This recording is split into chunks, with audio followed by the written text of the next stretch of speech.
to my August favorites since it is now September. These are just the products that I was trying out and really liking in the month of August. So let's get started. The first items I have are in the skincare category.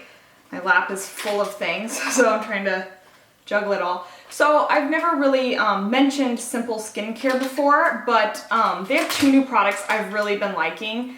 And I've always used their regular makeup wipes. They're in green packaging because I don't really like any makeup wipes because I feel like they always leave some sort of gross residue.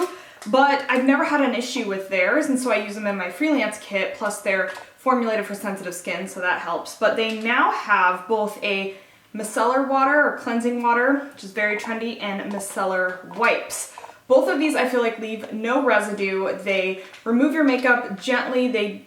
Neither one of these like stings or feels like it leaves any sort of burning or irritated sensation on your skin. So I'm really liking both of these newer items from Simple Skincare, but I do like their line in general as well.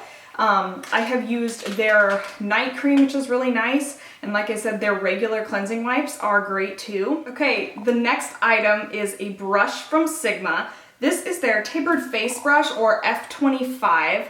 And it is a larger head with a taper to it. And it is made of their new Sigma Tech fibers, which are synthetic. And they did send this brush to me as well as a few others in their Sigma Tech collection because as kind of a personal goal, I hope to transition my personal and freelance kit over to completely cruelty-free within the next couple of years. I think it's gonna totally be possible.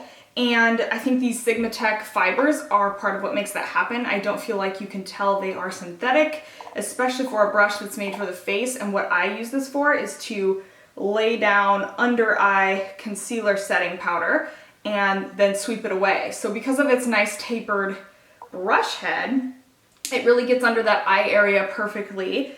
And it also covers this large area, which is nice because when I set under eye concealer on myself or others, you know, I really like to set that entire inverted triangle area, and this does that great and sweeps it away really nicely. The fibers are so soft. They feel like a rabbit's tail or something. But the best part is no rabbits were harmed in the making of this. So really liking this brush as well as a lot of the other Sigma Tech brushes. I hope to be able to replace a lot, if not all, of my animal hair brushes soon because it's just something I do not want to participate in. So if you're looking for some great synthetic brushes that certainly perform like animal hair but are not made of it, you might want to check out the Sigma Tech fiber brushes from Sigma. Okay, next item is a skincare product. It's kind of an all-over product. So this is from Nourish Organic. It is called Skin Solve, and what it is a moisturizer that you can put pretty much everywhere. It does say, I think, that you can put it on your face. I've tried it on my lips, but I don't really think I want this on my face. No reason, it's just pretty heavy. But I absolutely have been loving this on my hands at night before I go to bed. And then putting it all over my body and elbows. Chunky, and as soon as you warm it up, it turns into an oil. And probably my favorite thing about it is the scent. To me, it smells like orange chocolate, and it is USDA certified organic. What else about it? They say that you can use it to highlight your cheekbones.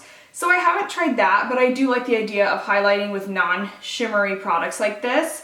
If you're just not into shimmer. I already have a shimmery highlighter on, so I won't do that. And I got this in a box from an affiliate network called Rakuten, R-A-K-U-T-E-N.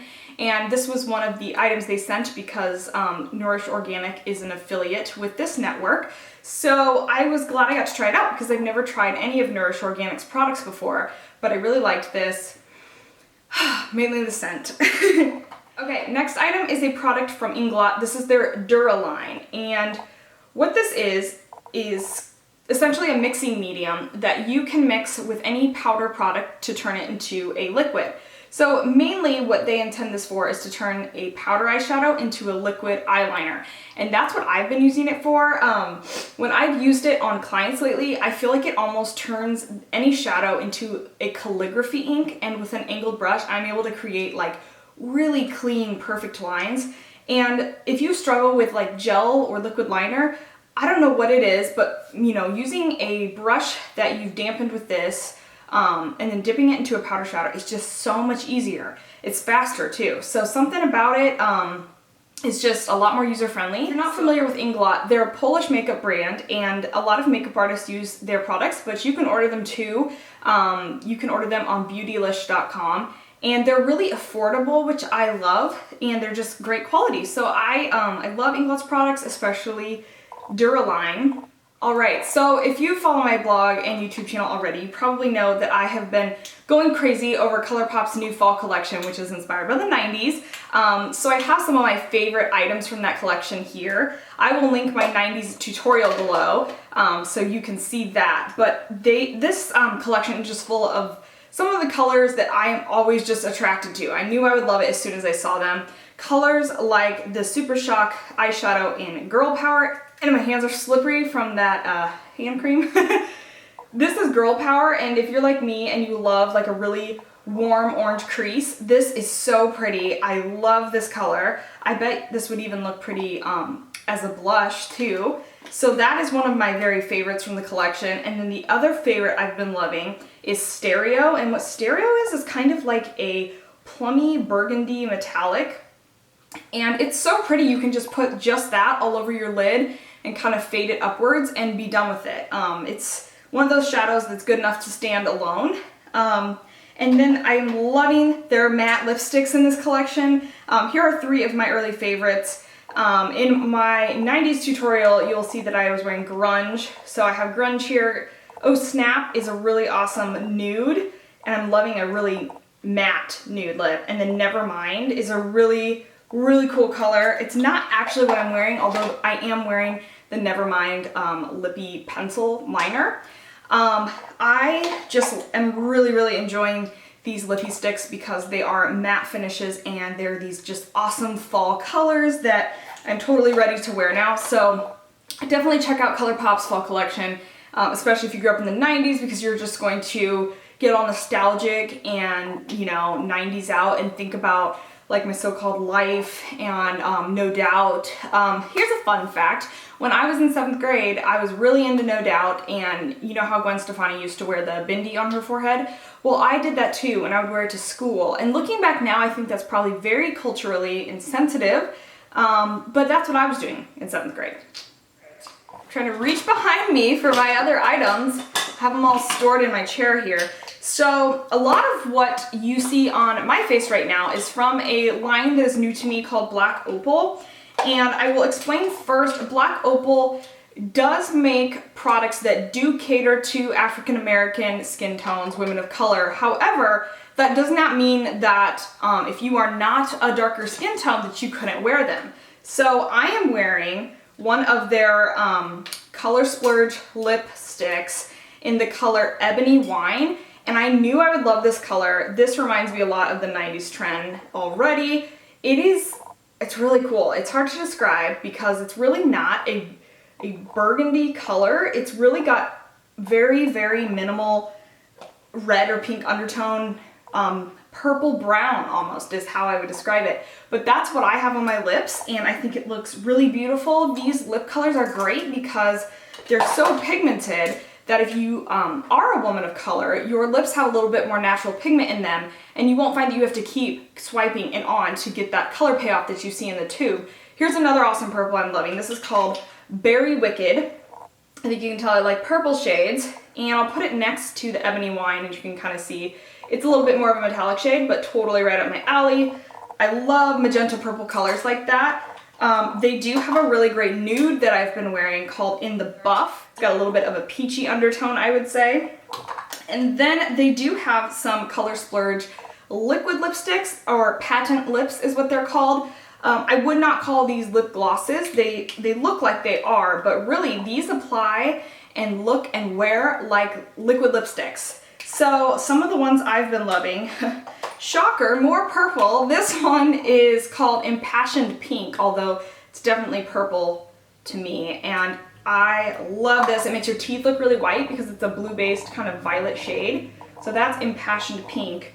And then they do have my other weakness, which is just a nice, like, true warm hot pink. This is called Posh, and literally one swipe of these has tons of color payoff. So if you are a woman with a darker skin tone and you find that when you do try liquid lipsticks or glosses that you have to swipe and swipe and swipe and, you know, it's just still too thin, these, I mean, one swipe and you've got exactly the color you see in the tube, which is really impressive to me.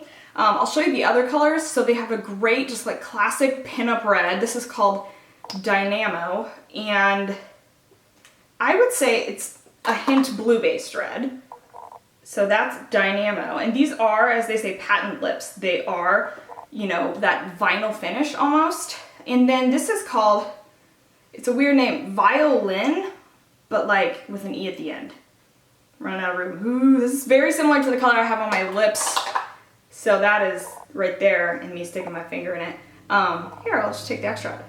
So yeah, their lip colors are awesome. I'm also wearing Black Opal's blush. This is a baked blush product, so I knew I would like it. I love baked blushes.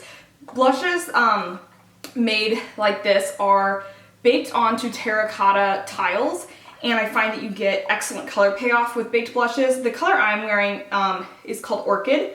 It's a little bit cooler toned in how it looks in the pan, but really it's not. I was a little worried it would be a little too mauve, but on it just is a really pretty like fall flush color. So I've been very impressed with Black Opal's products. The only thing I have not loved about them, to be honest, is some of the lip colors have a scent that I don't like, and if you are okay with Rimmel's lip product scent, you would have no problem with these because that's what it smells like to me, but I've never liked Rimmel's scent in their lip products, so that's why I don't wear a lot of Rimmel lip products. But I do think that the color payoff and the color range is so unique in these. I am totally willing to overlook the smell because it's not something that you smell while you're wearing it or anything, so, you know, we can live with that. So that is all for my August favorites. I hope you enjoyed them and maybe found some new products that you are looking forward to trying out. I will hopefully have some juicy favorites in September, so I hope to find some fall favorites, although I wanted to tell you guys something really weird about me. So everyone, when you say like, what's your favorite season? Everybody loves fall, right? I have never loved fall, and I don't hate it, but I don't like love it the way most people do. Okay, so reasons I have just never really gotten into fall. For one thing, you know, ever since I was little, it kind of signaled like that school was ending and the summer was over, and I love summer. So it always was kind of depressing for that reason. Everything smells like burnt leaves, so to me, I hate that smell. So I feel like everything stinks. What else? Oh, I'm not allowed to burn candles. That's a bit of a long story, but growing up, I would always leave them burning in our house, and my mom said, you can't be doing this anymore. So then when, you know, I grew up, I got married, I continued that path of destruction, and I would leave them burning, and it's just so bad. But a lot of times I'd, you know, leave them burning, fall asleep, go to bed, or I would take a nap and have a candle burning. And we have 2 cats, and they're not well behaved. They get into everything. So I am now no longer allowed to burn candles in my house. So like I can't even get excited about like my favorite fall candle scents because I'm not supposed to have them. I do like the pumpkin spice latte. I'm not like crazy about it though, and it's really the only thing I like. I like pumpkin spice latte, but I don't like everything else flavored like pumpkin spice. I don't even like pumpkin pie. Oh, I do like fall clothing. I love boots, I love flannels, so I'm okay with that. I love fall makeup, I guess, but overall, I don't get too excited about fall, and I don't know. Maybe I'll change my mind as I get older. You guys probably hate me right now. You're pushing unsubscribe because I don't like fall, aren't you? I guess my favorite season is spring because it's like new beginnings, everything's coming to life again, baby animals are being born, the trees are flowering, so everything smells good as opposed to like burning leaves. So spring, that is my favorite, and I don't know anyone else who says spring is their favorite season, so I'm weird. That's the moral of the story. That is all for my favorites and my fall rant, and I'm getting lipstick all over my foot now, so I will see you guys in my next video. Bye-bye.